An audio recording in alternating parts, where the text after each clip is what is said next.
Hello YouTubers, this is JTMer22.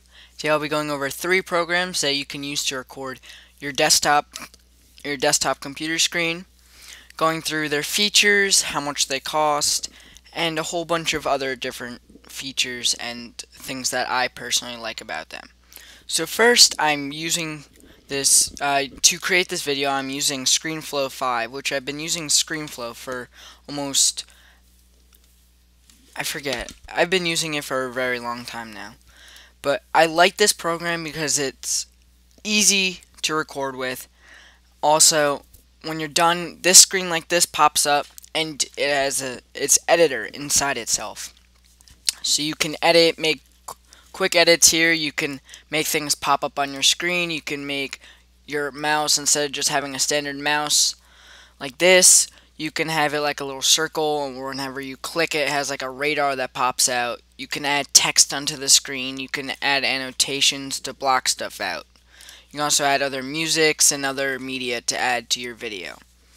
So that's the first. So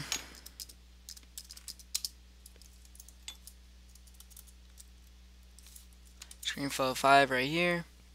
You download it off the iTunes store for $99.99. It is a pricey program, but guys, if you're going to be big into YouTubing, this is going to be the program that you go to. The next program we have is Snagit.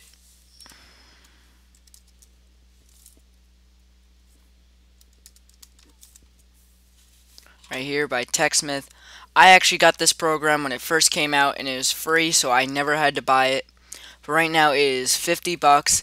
It is kind of like ScreenFlow, but it's more of its own program. Right here you can make your own edits, annotations, add stuff right onto the screen. You can also film using this little thing comes up right here. You can make a new capture. You can have quick little you can always have this program open whenever you want to record something. You just hit Control V or whatever it's set up to be here. This program is probably the closest thing you can get to ScreenFlow out there on the market right now.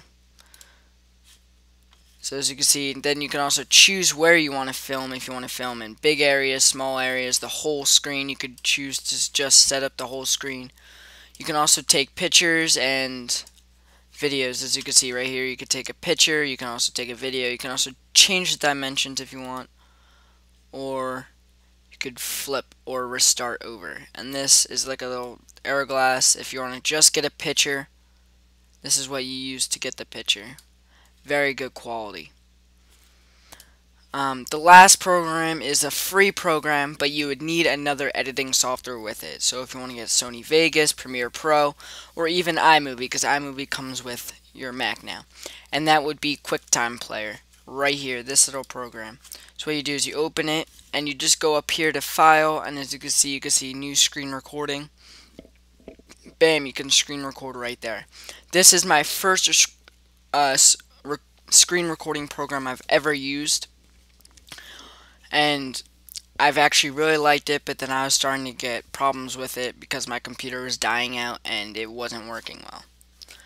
So Snagit also works on Chromebooks, so if you guys want to do gaming or whatever on Chromebooks, or just do tutorials on Chromebooks, that would be your go-to program.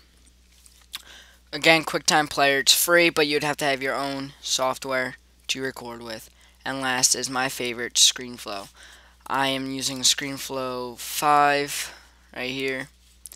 This is a pricey program. Again, guys, I'm sorry, but it is very, very pricey. But it's probably the best program out there. So I'll show you a tutorial on right here on how to do simple editing and stuff in ScreenFlow. Alright, so here's just the video that I just made for you guys. So all you do is you just take it, drag it to the bottom here. As you can see, you have audio on the top, video on the bottom, and if you want to, you can also add more audio on the top just by scrolling up, or audio on the bottom by scrolling down. So let's say I wanted to make if I were to move this, you can see that my cursor is right here.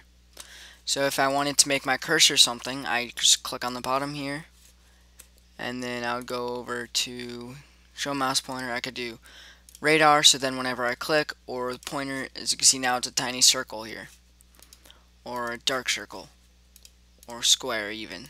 Or you can even upload your own image, so if you guys have like your little profile picture, you can have that pop up on a square or circle, which I think is really cool. So if I go to a point where I would click,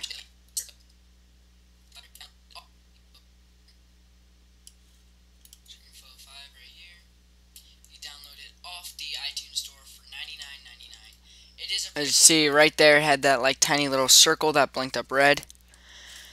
Also, you could do sounds on clicks. You can make your own sound and stuff. You can also, what I like to do here, sometimes add an action, and then I would make the background really hard to see, and then I'll zoom in if I wanted to show you guys something on the screen. If you guys watch some of my earlier videos, you see me doing this a lot, and I would just bring up a point of interest in the video. Another thing you can do is you can add annotation, so if there's something on the screen you don't want someone to see, you just draw like a little thing over it. I would change this to this, actually. You could change the height, the length, so if you don't want them to know the price, you just go like that, and then you'd always have to keep it in the same area, of course. But if you don't want them to know the price, you just go like that. You can also add text onto your screen. If you made a mistake or something, you can just type a little text box there saying what you meant to say, or something else. You can also add different audios and different recordings to this video, as I do with my intros. I just click add media right here, and I find my intros, and then I upload them, or I add them to this video, then upload them. Another thing I really like about this program, if I want to, I can just go to File, Publish To, and I can upload it right here to YouTube, which is actually a lot faster than going into YouTube and setting it all up, because I already made default settings.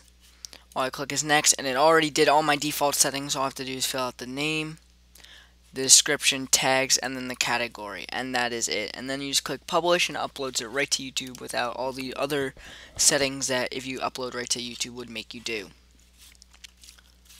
Now I'm going to be going over Saget. Alright guys, so all you do is you launch this Saget program. You go over here, click the red button. Select where you want to do, or just click full screen right here to record the whole screen. Click the record button, and then this thing will pop up on your screen saying 3, 2, 1, and then it will begin to record. You can also add different microphone audio.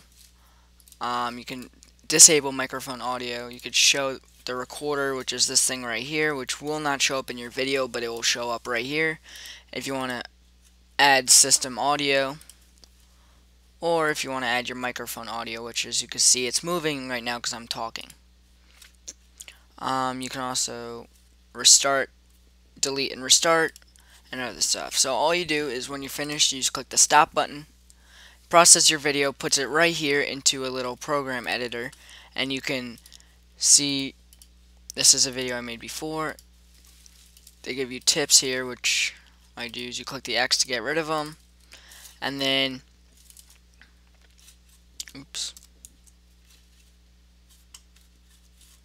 can do different stuff to it by going up here to text. You can add text, tools.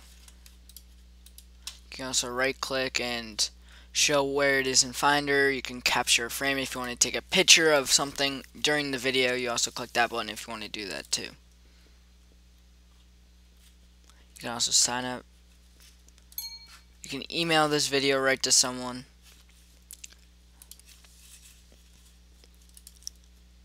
And you can trim and edit your video right through this program. If you want to trim this part out, you just click cut. Trim this part out to here, just click cut. And as you can see, that part would be cut out. So if I want to cut out me using this program, I'll go here, drag to wherever the end of I use this program actually would be the end of the video. So I'd cut this, And as you can see, this video will be very short, just with a quick 3 seconds in the back showing that little thing there. This is not as advanced as ScreenFlow, but this is the closest you're going to get to ScreenFlow. Another reason I like this is because you can also upload it right to YouTube here, put it on your Google Drive, or send it over an FTP server. Upload it right to Facebook, Twitter, Dropbox, Evernote, and copy it right to your clipboard to send to someone. Also export as PDF, or basically do anything that you can in ScreenFlow, just it's not as advanced in editing wise as ScreenFlow. And I don't know how I'm supposed to go over this program, but you have QuickTime Player.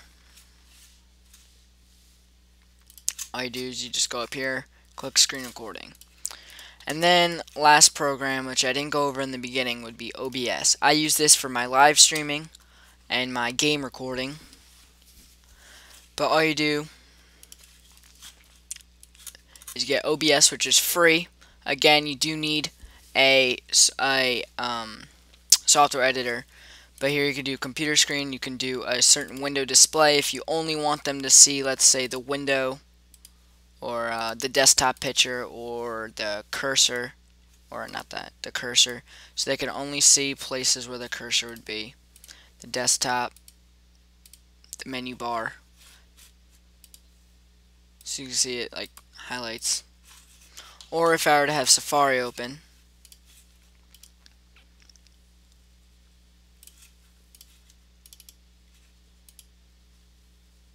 I would do Safari like this, and then you could see everything on this little window here. Let's do window, or we can just do the display capture where it gets everything on the display. The reason you would use this is you can also add things like text, you can add an image, you can also add a camera if you guys have like a web camera. You can add different audio, you can add your computer audio. And I basically use it if I only want to use certain windows, if I want to capture certain windows. You can also stream your computer if you're doing computer gaming, or you can record it just by clicking that button. It's basically very simple. Again, you'd need another computer software editing program. It tells you how much CPU usage, just in case your computer starts running slow. You could see how much this program is using. Alright guys, so those are the 4 programs that I have. Again, it's ScreenFlow 5, Snagit, OBS, and QuickTime Player. If you guys have any questions, want me to further review any of these programs, please leave a comment in the description. Thank you guys for watching. This is JTamber22.